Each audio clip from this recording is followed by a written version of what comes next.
Hello, everyone. Welcome to Immaculate Heart of Mary Convent, right here, 600 Dote Street, adjacent to the college. I'm delighted to be here and delighted to welcome you. It's been my home for many years, and right now it is the home to nearly 55 sisters. Most of us are Felician sisters, but we also have sisters from two other communities, both of which are Franciscan, and they join us for everything. So we are one large convent, praying together, dining together, working together, and believe it or not, having fun together. So I'm so glad that you're with us today, and I hope you are going to have fun and learn a little bit as you watch this film. Thanks. Background describing what they're filming. Oh. So what do you want to do? Well, what would you guys like to do? Do you want to star? Oh, I do want Shine? a star. I've been waiting for this, a star in the firmament all my life. This could be your big break.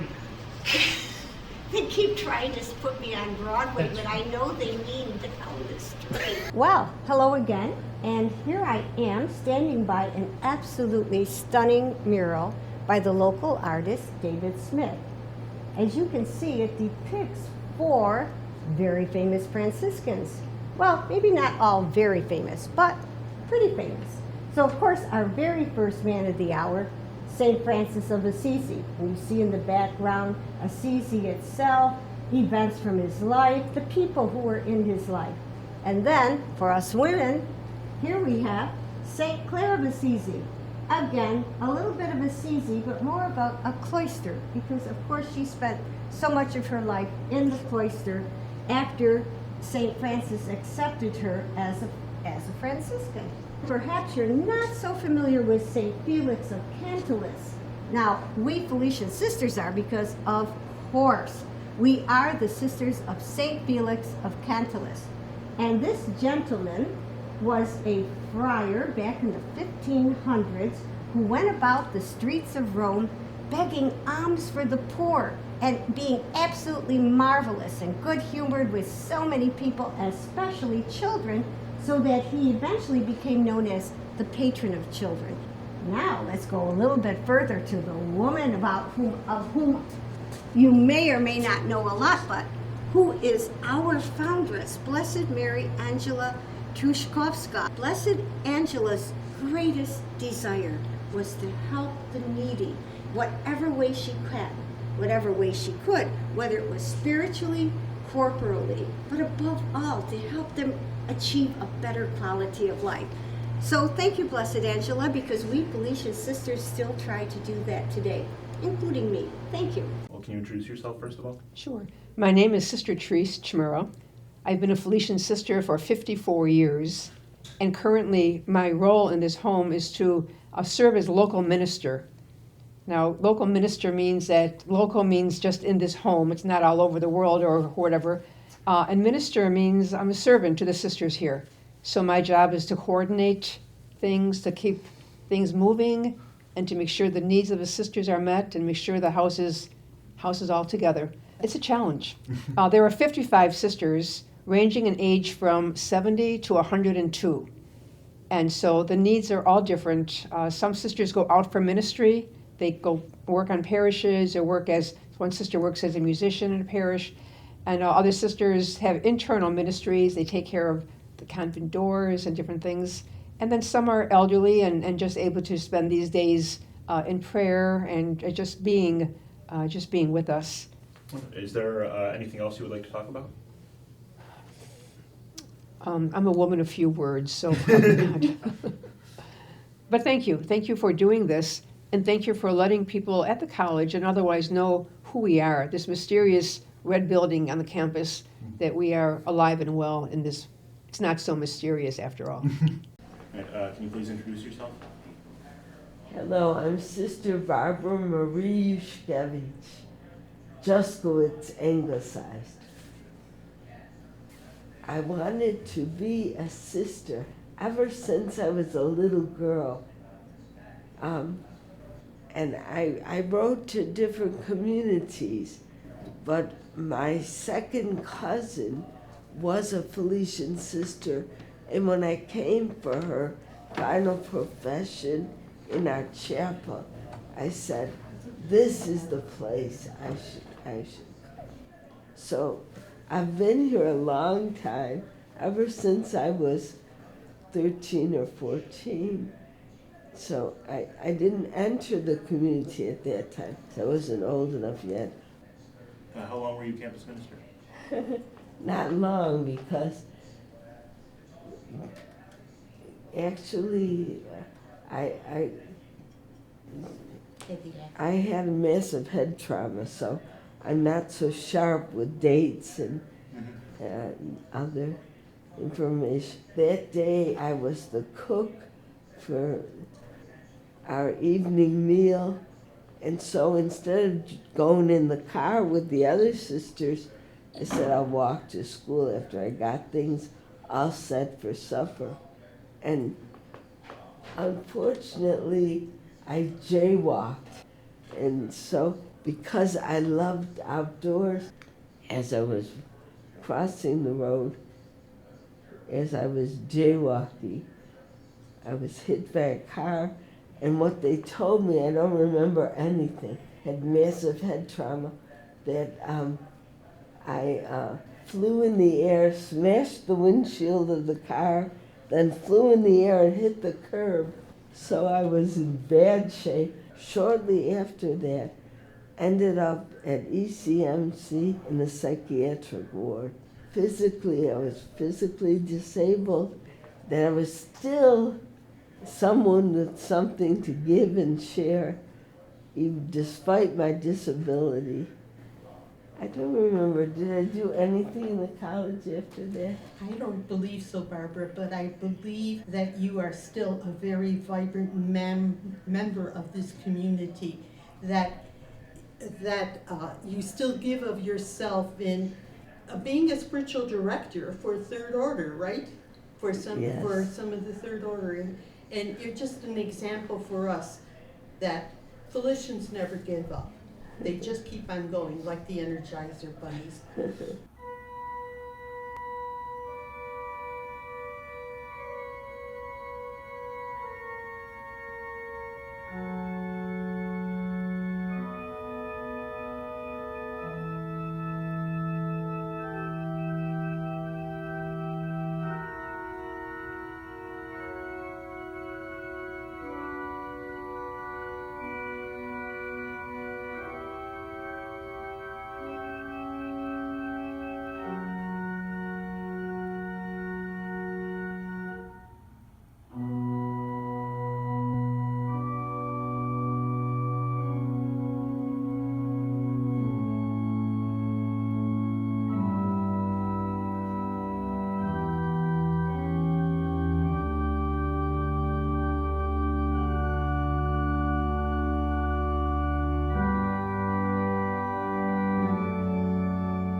Hello, Sister Anna. Would you like to introduce yourself and tell us a little bit about yourself? Okay, happy to do so. I'm Sister, as you heard, I'm Sister Anna Felbo, Felician sister, retired woman at this point in time. I grew up in a library. I mean, the physical building. My mom was a public librarian in a little village where they couldn't afford to pay for a librarian. So instead, they gave her a place to live, her and her family, me. So I literally grew up right in the library building. I joined the convent, the Felician Sisters, way back in the late 60s and started a few years of teaching and discovered that it wasn't exactly where I should be heading at that time. So I left the community for 7 years, did a little studying, joined the Army, yes, the Army, which was a whole different and exciting experience. I knew from the get-go, especially, basic training, that part was not good. Oh my goodness, basic training, I was totally unprepared for that. But it was a really good experience. I knew I would never be a lifer. I knew I could not continue in it, but it was a wonderful nearly 4 years. My recruiter said to me, well, what are you looking for? I said, I want to go to Europe. I want to go to Europe. He goes, I can guarantee you that. Well, what do you want to do when you're in Europe? I said, I don't know. What can I do? I'm an English major. Oh, you like languages? I said, well, yes, but I don't know any except for English. And he said, we can make that change. We can make that work. What language would you like to learn? I said, what are you offering? Well, they were offering everything. And when he said Russian, I said, yes.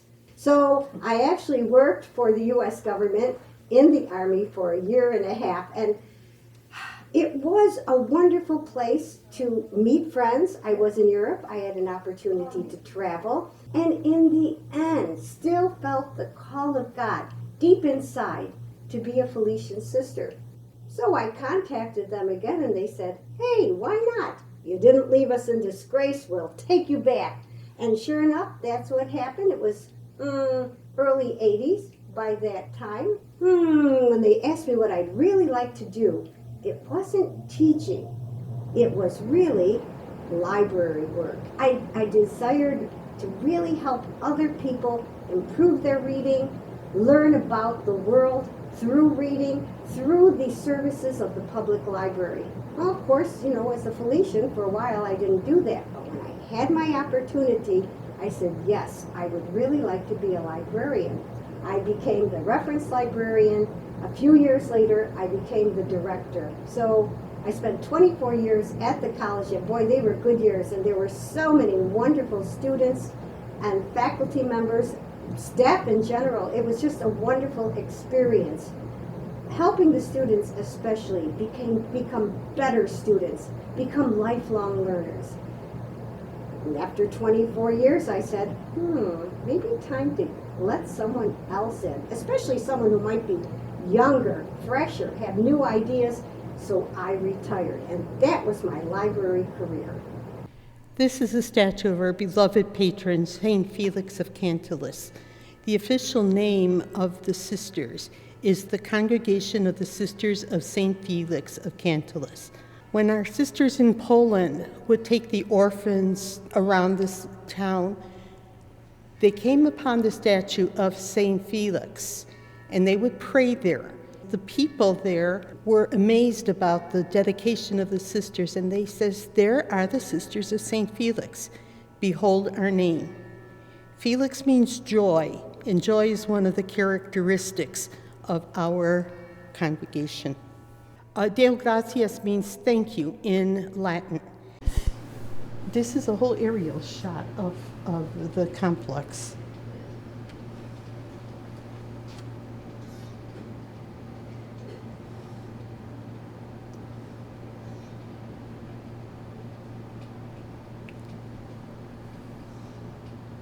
Please introduce yourself. Yes, my name is Sister Ann Therese Kelly. My students call me Sister Kelly, and I am a glass artist, but I teach a lot. I do workshops, I do retreat work centered around light, which focuses on glass, and this is my studio. This is the original design for the college library window, this one. I don't know if you can get the glare out or not, but that's a photograph of the window there.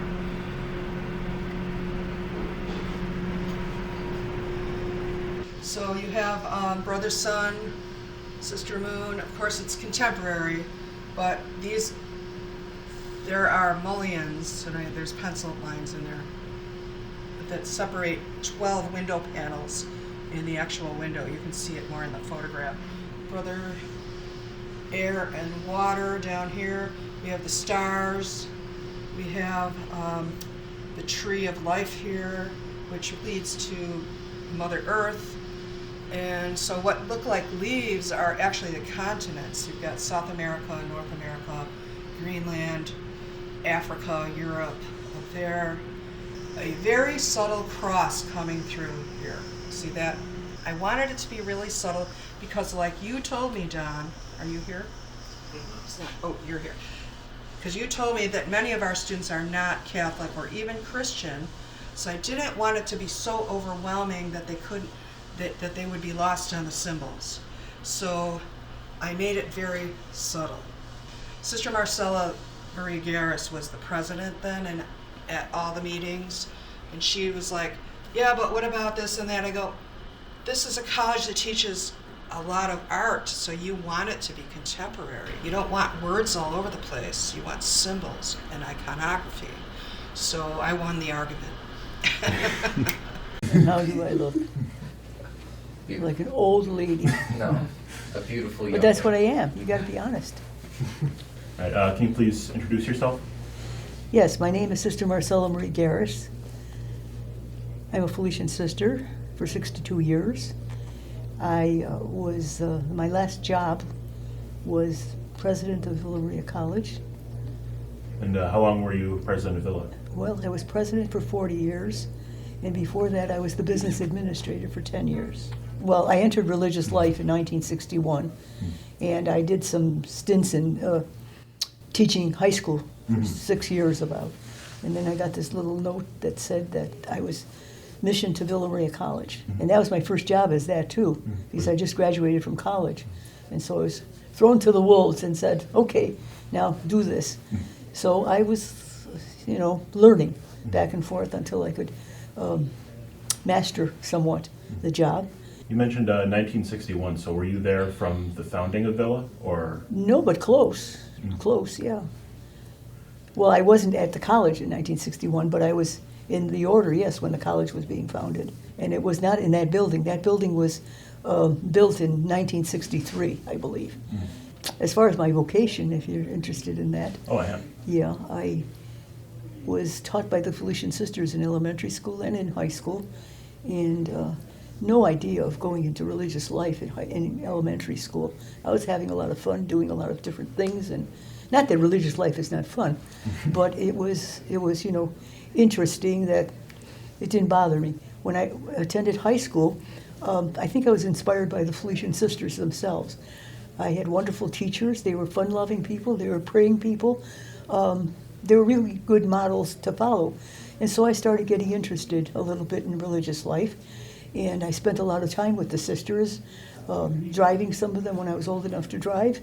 And it was just something God, I think, knocked on my head and said, okay, time to give everything else up and come and join me.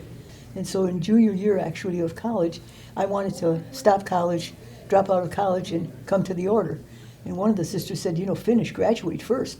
So I graduated from DeVille College, and I had a degree in business administration and education. We were looking for a new president, and I was one of the candidates there. They asked me to apply, so I did, and lo and behold, I was chosen as president in 1978, and I was there from 78 all the way to 2018. It was stressful times. We were always worried about money and all, but the students were wonderful, and the teachers that we had, I think, were wonderful too. So we persevered through that, and now I'm so happy to hear all the growth that we have. I'm happy about a film program. My ideas was to build the college on a lot of art and music. Our sisters were noted for art and music, and so that's what we did. We did a lot of that. Of course, we did all the other subjects too, but art and music were prevalent. We also moved to Felician Hall. We acquired that space. I was always begging for something, and so we got that space too. Is there anything in particular you would like to say to the young people of Villa? Yeah, I'll be serious about education, work hard, and take advantage of all of the opportunities that we have to offer to them, so that they, become good citizens and good professionals. So just keep up the work. Don't slack. Don't, of course, have fun. I mean, you can't have college without fun, but spend some serious time on your work. Don't give up. Pursue life. Pursue your education. Pursue happiness. It's there for you. You just have to grab onto it and keep going, and God will help you. Amen. Thank you. That's wonderful. I don't know if it's wonderful, but that's it. And I say that for you two guys, too, all right?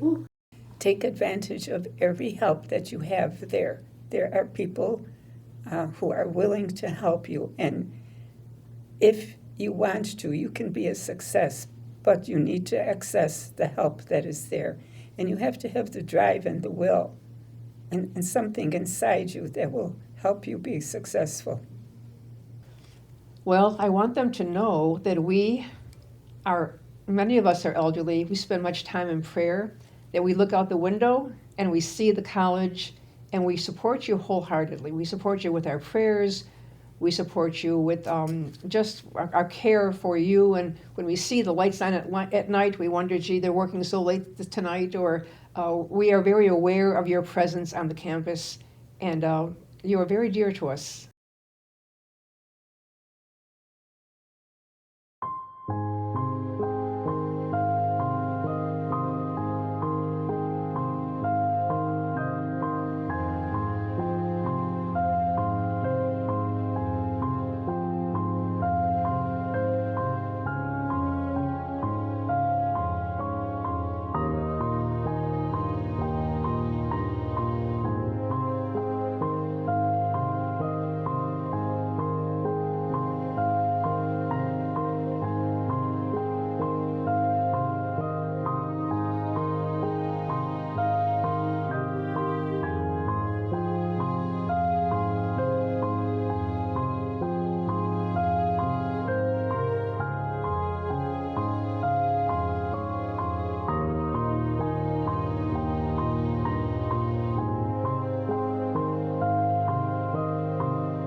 Is there anything else you would like to say to the young people of Villa? At Villa? Yeah. Take my class. Keep me in work. And what's that class called? It's called Introduction to Fused and Leaded Glass. Wonderful. Yes. All right. IND 235. Every spring.